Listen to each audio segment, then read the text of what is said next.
Assalamualaikum warahmatullahi wabarakatuh. Perkenalkan, nama saya Fuad Zaki. Nomor NPM saya adalah 411-82-19-569.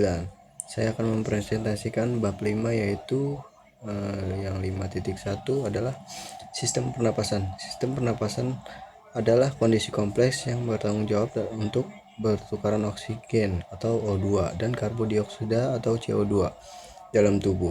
Nah, fungsinya itu adalah menjaga kadar oksigen tubuh dan membuang gas buangan CO2.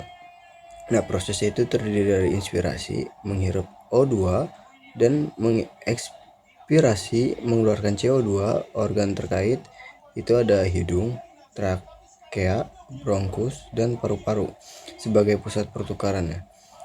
Pentingnya pemantauan adalah memantau laju pernapasan sangat penting untuk mendeteksi gangguan pernapasan dan pemanduan intervensi medis. Selanjutnya contohnya itu ada ini gambar.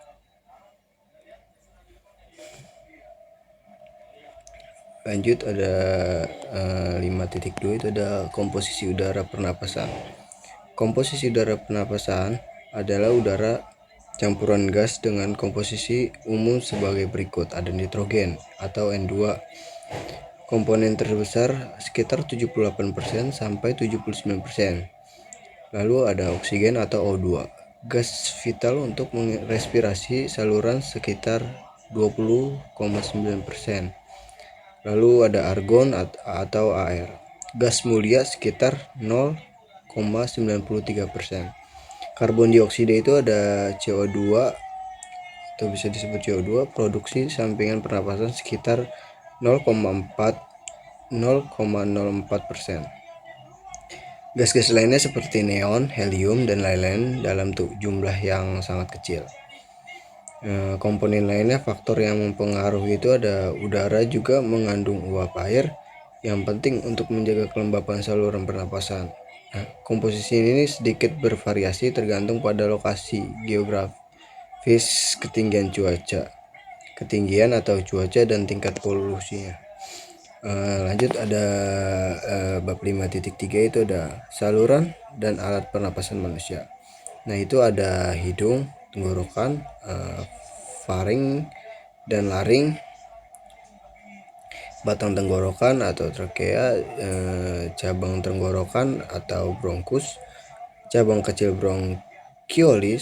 bronkiolus, paru-paru, dan alveolus, tempat pertukaran oksigen dan karbon dioksida. Alat pernapasan utama itu ada hidung, tenggorokan, faring dan laring, trakea, bronkus, bronkiolus, paru-paru, dan alveolus. Selanjutnya ada ini contohnya. Lanjut 5.4 itu ada mekanisme pernapasan. Mekanisme pernapasan itu ada udara masuk melalui hidung disaring, dihangatkan dan dilembabkan, lalu melewati faring. Nah, laring itu ada udara melewati laring, tempat pita suara, dan diarahkan ke trakea. Trakea itu udara masuk ke trakea, saluran napas utama dengan cincin tulang rawan. Selanjutnya bronkus utama. Trakea bercabang menjadi bronkus kanan dan kiri menjadi paru-paru. Selanjutnya ada bronkus sekunder dan tersier. Bronkus utama sebagai cabang lagi menjadi bronkus sekunder dan tersier yang lebih sempit. Bronkus tersier bercabang menjadi bronkiolus yang memiliki dinding otot untuk mengatur aliran udara.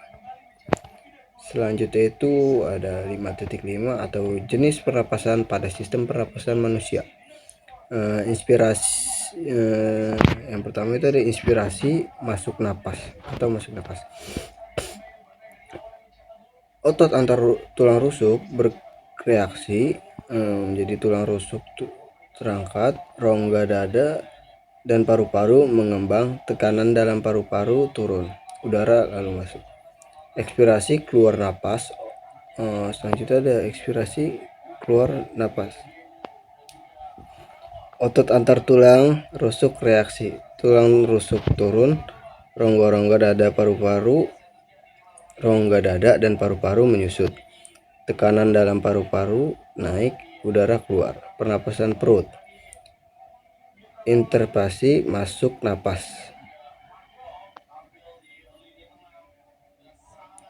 Otot diafragma berkontraksi atau mendatar, rongga dada membesar, tekanan dalam paru-paru turun, udara masuk.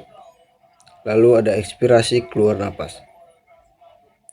Otot diafragma relaksi melengkung ke atas, rongga dada mengecil, tekanan dalam paru-paru naik, udara keluar.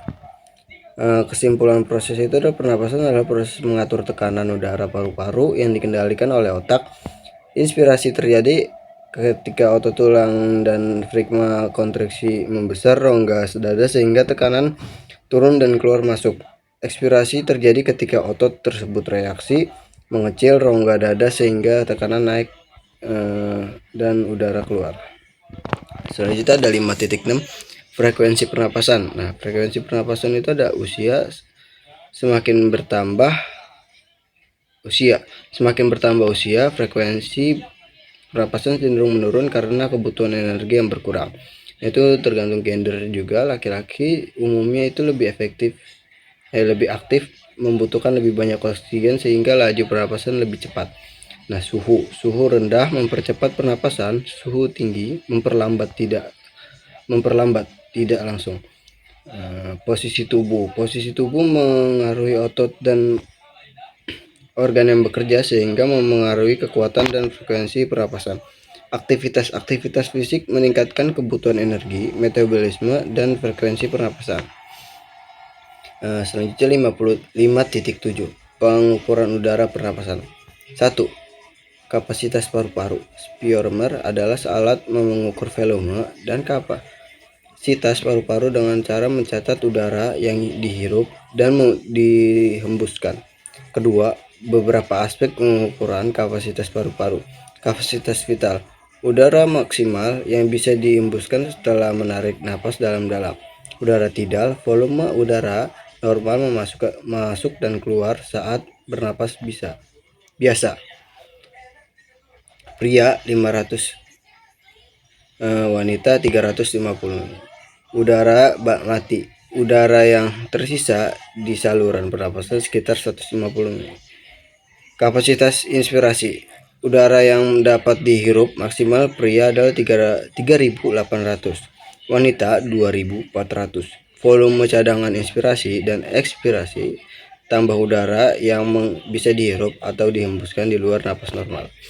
Nah, ini contoh alatnya.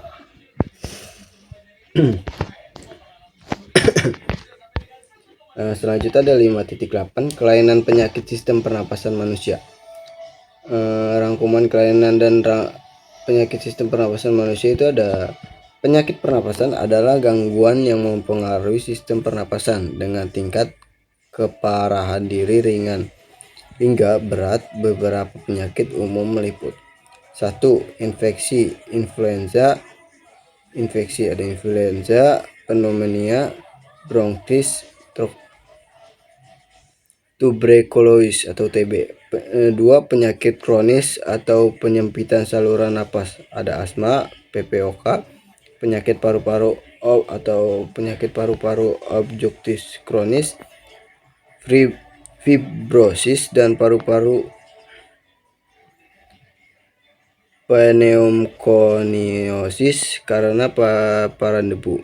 Ketiga, ada penyakit lainnya, ada apnea tidur, kanker paru-paru sering terkait merokok, rhinitis, alergi, dan vasomotor, fibrosis kistik, penyakit genetik, dan radang paru-paru. Gejala umumnya dapat berubah batuk, sesak napas, demam, produksi lendir berlebihan, dan kelainan pengobatan tergantung pada jenis tingkat keparahan penyakit. Konsultasi medis diperlukan jika gejala berlanjut atau memburuk. Terima kasih. Dari presentasi saya, Fuad Zaki.